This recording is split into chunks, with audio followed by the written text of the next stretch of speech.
يمشي اينو وترد وايه وبنالتي يا على الاخر. هادي العقباوي والخطا الكبير.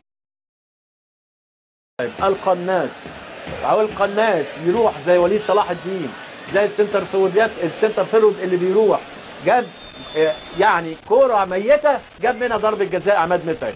انما اينو كان شايطها ايه؟ نستنى وائل جمعه وجها لوجه للعقباوي ولا هدف وائل جمعه وهدف في الدقيقه 20 من زمن الشوط الاول. يتقدم النادي الاهلي بهدف مشاركه ما بين العقباوي وما بين عماد متعب وما بين وائل جمعه. واحد يقول لي دي ضربه جزاء يا جدع، ايه اللي مشاركه؟ اقول له ايوه، واينو كمان، 4 مشتركين في الكوره دي.